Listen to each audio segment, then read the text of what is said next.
Morning, folks. Let's get stuck into it.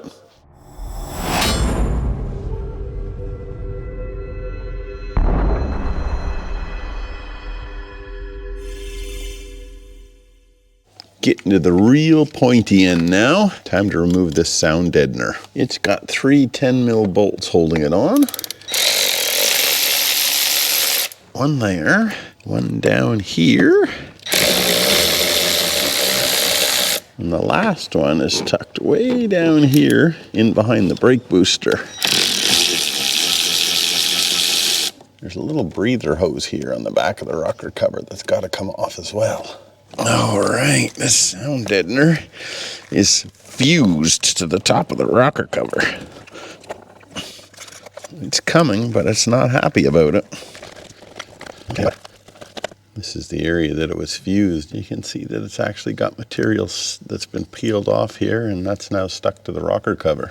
All right, I vacuumed off the top of this tappet cover. Now I got to get these little injector seals out. You can see there's a little bit of a groove right here. If you just pop your screwdriver in there, then you can leverage these seals out. And it's important you get these seals out before you put this rocker cover on and after you put it back, because it just gives you the wiggle room that you need to be able to line these bolt holes up. That's what your seal looks like. Just go along and pop out the rest of them. They come out pretty easy because they're bathed in oil. Just like that. I'll go along and do the other two. Pull this rocker cover off. Okay, now time to take off a shit ton of rocker cover bolts. I'll count them once I get them all out, give you guys an idea of how many there actually are. But it's not like the old small block Chevys where you got 4 of them holding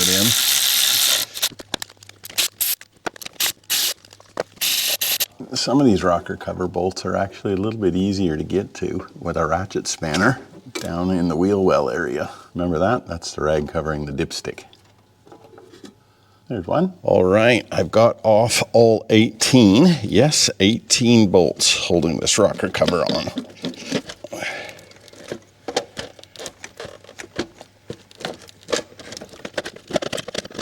Got it.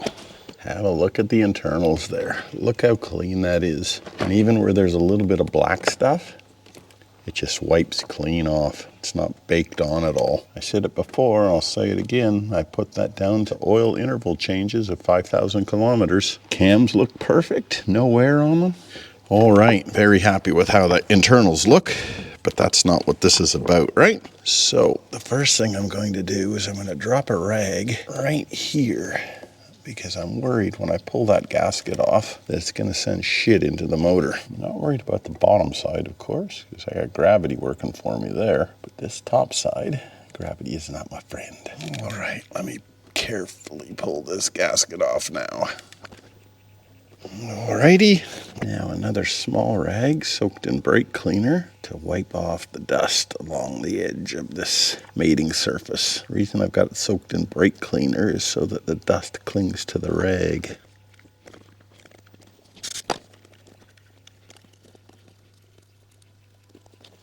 Alright, now I'm going to crack these bolts on the fuel lines that are going to each of the injectors.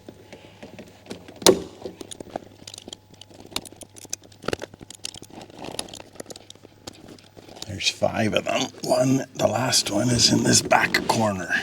There's what those bolts look like that are holding that fuel line onto the back of the injector. Now I can extract this fuel line, make sure that all of these washers are accounted for. Because if one of these slides off and falls in the motor, you know what that means. Now these guys go in the bin. They're not reusable. If you don't have replacements, get down to your Toyota dealer and get some, because you cannot reuse those. This whole fuel system is absolutely critical that there are no leaks. If there are leaks, diesel fuel is going to run directly down into the sump. It's going to dilute your engine oil and it's going to destroy your motor. So just take extra care when dealing with this part of the process. I've even gone as far as lining up the bolts from which injector they came from. So that's 1, 3, 5, and 7. And that's the back bolt there, which is different from the other ones. Hey, you, get back over there.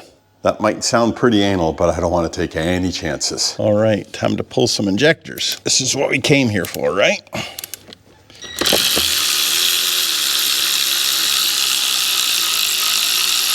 Hold down clamp and big ass long bolt. Okay, now get yourself a big ass shifter or a 27 mil spanner if you've got one. Crack these little suckers and pull them out.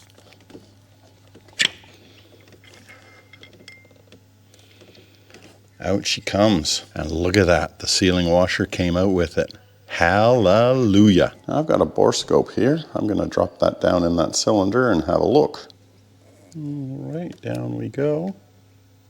There's where the sealing washer sits there. What I got here is a little kit I picked off of ePray, a professional diesel injector seat brush master cleaning kit. What's that mean? Bunch of cotton swabs. I'm not going to use any of this shit because I don't want any crap going down into the cylinders. I'm just going to take one of these cotton swabs and see if I can dab up a little bit of that shit that's sitting around the injector seat. All right, I got these little cotton buds. They're actually big cotton buds. And I'm just going to run them down in the injector holes here and try to swab out as much of the crap as I can. Got a fair bit of crap out of that. These are the large cotton swabs, about the size of my finger. Now I'm going to go in there with a smaller one and get right down where that injector washer seats. That's excellent. It's getting most of that shit. I got 6 of these cotton swabs for each cylinder. So hopefully that's enough to do the job. I'm not super concerned if some of this stuff falls into the combustion chamber because it is crap that was generated by the combustion chamber. So it's just going to blow it out past the valve. But what I do want is I want that washer to seat on the head properly. And I don't want any of the shit to get between the washer and the head or the washer and the injector. That's the sort of stuff that's coming out. All right, I'm pretty happy with that. That bore is clean. And that washer seating area is clean. Let's drop in the new injector. Okay, over at the pile of injectors, we'll get the ones we need. There's 7, 5, 3, 1. That's the one we're after. I've labeled the box, but I also labeled the injector as well that you saw earlier, just in case an injector got swapped out of the box. Out with the injector. Make sure you take that cap off. I don't think it'll allow you to forget it because it's got a little bit of a ridge on here, and I doubt that that ridge will fit through the hole in the cylinder head. But regardless, take that sucker off. There's our sealing washer. It's the same on both sides, so you can't get it on wrong. That sealing washer slides over top of the injector like that, and that's where it seals against the head. Okay, now let's drop our washer down the bore. I'll get the end of my cotton bud just to manipulate it so that it lays flat. There she is, laying flat. Beautiful. Injector time. Now I got a little bit of O-ring rubber grease here that's about 1 billion years old, but it still works just fine. Spread that around the O-ring on the injector. Make sure that cap stays on there. Might put a little bit of grease on that just to hold it in place. Okay, that injector's ready to install. Alrighty, Mr. Injector, in you go. Actually, hang on. I'm going to pull that bit of tape off first. Now I'm using the Toyota manual to determine this firing order. I've seen a couple of videos on YouTube, different firing orders, specifically one from this fella. I can't remember the name of his channel, but he calls his car Jack or Jack John or something like that. Anyway, he replaced his injectors. He had a bugger of a time getting them out, but he got the firing order wrong. So make sure that you get the correct firing order. 1, 3, 5, 7. On the right-hand side of the vehicle or the driver's side in Australia. Okay, now we'll put the hold down clamp on. I'm not going to torque this down yet because we need to be able to clock this injector to make sure that it lines up with the fuel lines. But I will run it in partially anyway. All right, that's injector number 1 done. I'm going to rinse and repeat for 3, 5, and 7, and I'll pick up with you guys after I finish that. All right, I've got all 4 injectors in now. Now I'm going to take a photo of this bank, and the reason for that is I want to double check those compensation values when I'm loading them up into TechStream, just to make sure that I've got the right injector in the right hole. I've double, triple, quadruple checked this, but you can never check it enough because you don't want to get those compensation values wrong for the wrong hole. Now earlier I cleaned the gasket surface, but there are a few spots on each of the gaskets that have some RTV on them. And those spots are where the machine surface from the head, for example, bolts up to this timing cover. So I'm going through with my gasket scraper, cleaning those off. There's one there, there's another one up here, and there's 2 down at the bottom. for the same mating surfaces. Now it's time to hook up this fuel rail. Get out our little union gaskets, they call them. 1, 2, 3, 4, 5. Now I just squeeze them down a little bit so that they kind of have an interference fit on the tube, because I don't want these suckers to fall off. Just a gentle squeeze and then slide them over. Now I'm going to temporarily hook up these high pressure fuel lines to the injectors, because we've got to orient them properly. That orientation has to happen before we tighten down the hold down clamps. Here's number 5 and number 7.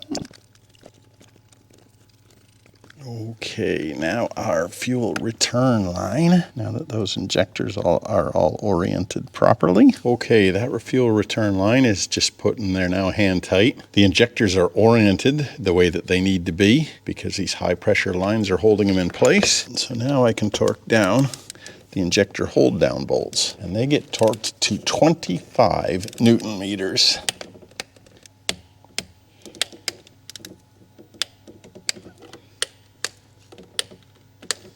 Now that those are torqued down, I can remove these temporarily mounted fuel lines. There's 1 and 3. There's 5 and 7. Take a bit of a rag and clean those threads up, and then pop these little rubber cappy guys back on. All right, these little suckers get torqued down to 18 Newton meters. This is so bloody critical. The reason it's so critical, I think I've said it before, but it's worth repeating. If these little guys leak, it'll flood your sump with diesel fuel and destroy your motor. I don't know how much more critical it can be. All right, that's all of them. Boy, oh boy, I hope those suckers don't leak. What I will do when I get the car on the road and I'm driving it, I will check the oil after every 30 minutes of driving and monitor the level of the sump super, super closely, just to make sure that isn't happening. I've done everything right, so I'm not expecting a drama, but that is another thing that you can do to sort of help yourself along. All right, now I'm moving on to the rocker cover and knocking the seals out of the top of it.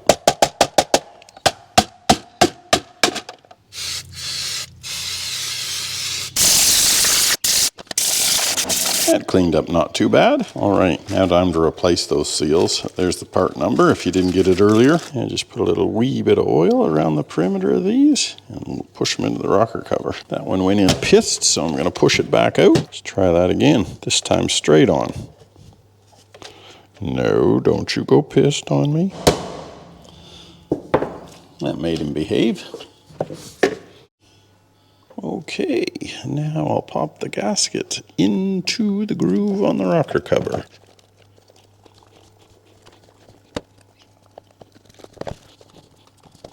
Now remember, we cleaned up those areas on the mating surface on the block where it had some Sikaflex. You can see on this gasket it's got these little checker patterns. That is where those joins are. And what you're meant to do there is put a little bit of RTV right along there. Doesn't need to be a shit ton. You don't want it to be squirting out into the engine and breaking off and blocking an oil passage, but you do want enough there so we're not going to have a leak. And I'll do the same on those 4 spots on the mating surface of the engine as well. All right, I've let that RTV set up a little bit. Let's get our rocker cover in place.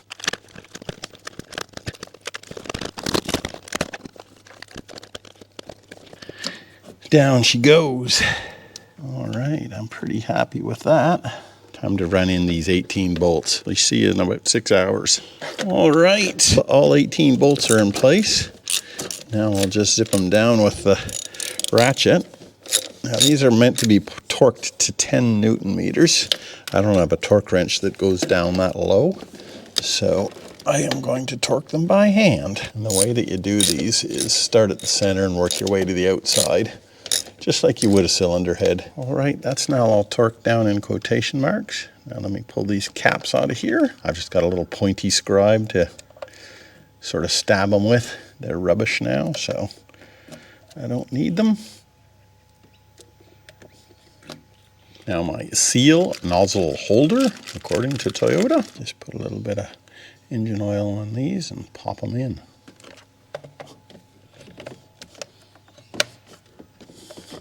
Now back on with my sound deadener. It had 3 bolts holding it down.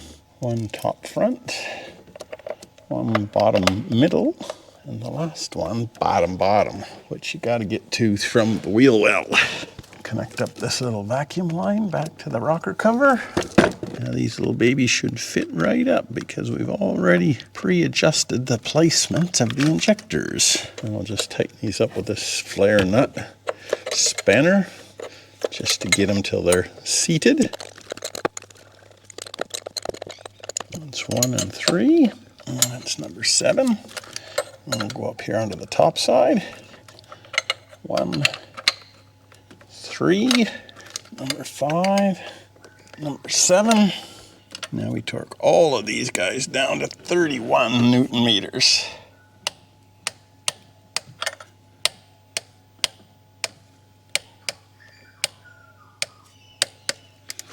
And then these guys in the head get the same treatment.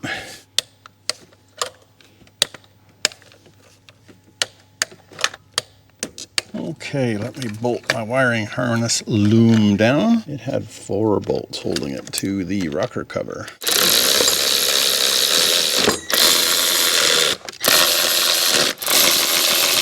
Now let's hook up some connectors. Injector 1, Injector 3, Injector 5, and Injector 7.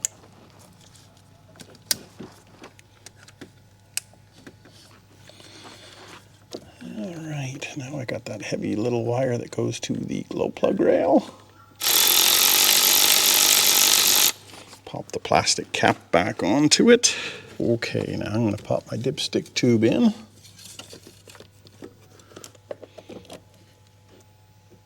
Alright, we're in pretty good shape on this side. I was a little bit premature running that bolt down because that also holds some of the coolant lines. Awesome, and now the stud has actually come out.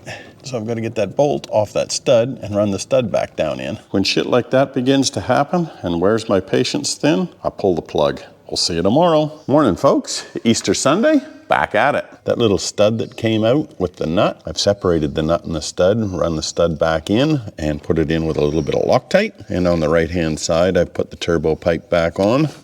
And that's all just sitting there. Now you recall I was going to hook up the cooling system. I think I'll hold off on that until I do the other side. It doesn't look like it'll interfere, but I just don't want to take the chance and do things over twice. But this side is virtually finished. Rocker cover, sound deadener on, all the fuel lines hooked up and torqued down, all the electrical connectors back in place, all of the ductwork back in place.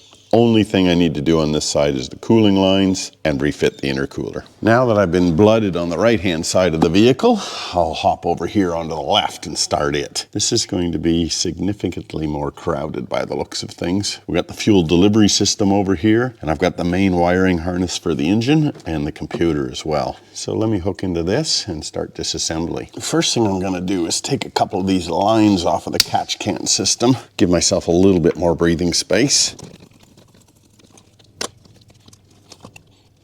Now I've got some fuel lines to remove. They're buried underneath this uni-chip. I think disconnecting that is going to get me some favors. 2 fuel lines to disconnect. I've got the supply and the return. Get a bit of a rag here to catch some of this diesel when it comes spilling out. Now that was good. That one was pretty dry. That one was pretty dry too. Sweet. All right, I'm going to pull off this positive crankcase ventilation box because I suspect it's going to get in the road when I'm trying to remove some of this wiring. The other side's a little better because I've got a repository over there with the airbox. This side's got nothing. There's an electrical connector over here on the back side that needs to come off. No, I won't say it. Another plug down here that needs to come off. This one looks like it's probably a camshaft angle sensor by the looks of things. We'll pop a rag in there just to keep shit off of those timing gears should I get a little bit too wild and crazy in my disassembly. Got another plug that is connected to a vacuum sensor by the looks of it. And that sensor is going to have to come off as well because it's bolted to the rocker cover.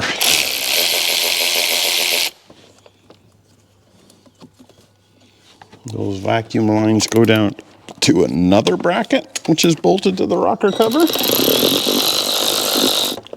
which is bolted to another bracket that is connected to the rocker cover.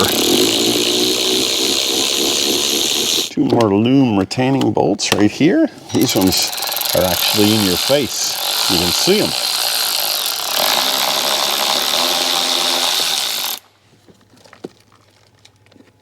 All right, this positive battery cable needs to be disconnected. I've got so much shit on mine, it's not even funny. I'm only after one though, and that's the original Toyota one. That is this guy here. These ones I'll just pop back in place, set that nut there. Now these suckers here, there's a little bit of a trick to get them off. You kind of got to do a dual action.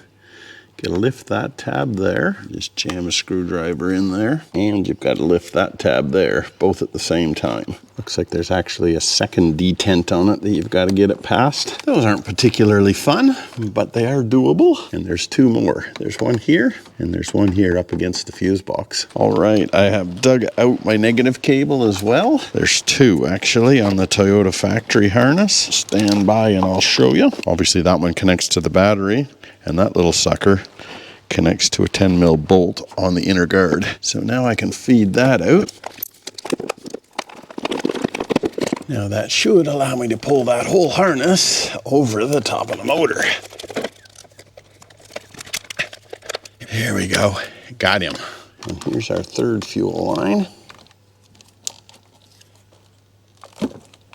That one could get confused with that one. I'm gonna put a bit of tape on both of these ends. There, that should help my feeble mind. I'm going to move on to the injector plugs now.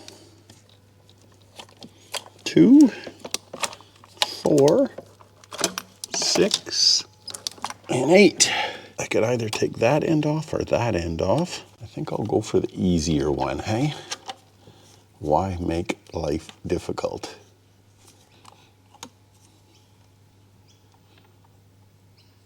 Now that rail runs down to another one of these brackets, these pipe brackets. Another 10 mil holding it here. This time we've got a nut. And the other end runs down to this banjo fitting, which has got a 14 mil on it.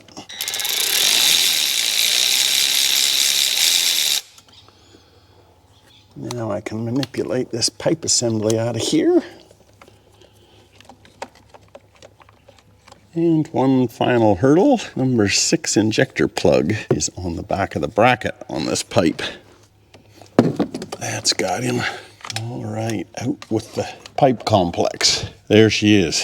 One final piece here. There is a vacuum hose on the end of this harness. It's got to come off.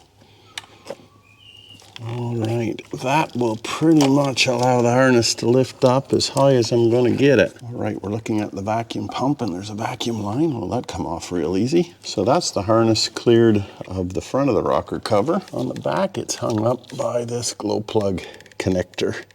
So that's got to come off next. I can't get to that glow plug connector because these fuel rails are in the way, but they've got to come off anyway, so I'll take them off now. I don't know whether I showed this before, but this is just one of those little crow's feet type adapters, and it is gold for getting these lines off. I don't know whether I could have done it without it, to be honest. I guess I probably could have, but it would have been a 2-ball ache and a struggle.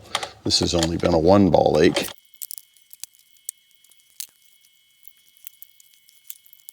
All right, there's fuel rail number 2 and 4. There's the 2 lines of 6 and 8. You don't need to take that throttle body off to get to them either. There's lines number 6 and 8. And now I've got a little bit better access to that glow plug fitting. One more fuel pipe assembly to take out. And I think we're ready to take the sound deadening off. The little stud there is an E8 Torx bit, and they look like that. Looks like I'm also gonna have to bend this little bitch just to get it clearance. Boy, these two fuel lines have been the worst out of all of them. No, I can't get those fuel lines out without taking off this off to the end of the fuel rail. I'm not prepared to do that, but I can lift them out of the road like this now. You do have to take off that crossover line, and I'm just gonna zip tie them here to keep them out of the road. And I think that gives me enough clearance that I can get that rocker cover out of there. Yeah, that should keep them out of harm's way. Let's just zip tie a couple of these harnesses up out of the road as well, because I'd rather not fight them right when I'm in the middle of the battle of with a rocker cover. I can fight a battle on one front, but I'm not that great at fighting battles on multiple fronts. One last thing, there is a breather line on this rocker cover at the very back, and you can't see it from the left-hand side of the vehicle. I only spotted it when I was up on my knees on the bull bar, and that's where I virtually got to go to get the clamp. Just like on the driver's side of the vehicle, the passenger side also has 3 bolts holding down this sound deadening material. One easy to get to, one medium, and one a bitch. You know what I've just discovered? These giant clips that hold the main loom, they've got to come off before the sound deadener can come off. And there's a lot of detail to this side of the vehicle compared to the other side. All right, now there's 2 10mm bolts holding on brackets that these suckers hook to. Now let's try peeling off the sound deadener.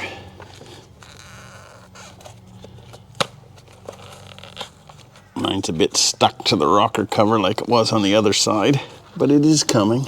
Well, here comes the sound deadener, and without a word of a lie, that took probably a half an hour, maybe a bit longer. Like on the driver's side, it was stuck to the rocker cover. I had to peel it off, and that was next to impossible. But here it is, we got it. Okay, now we'll pop out these injector seals.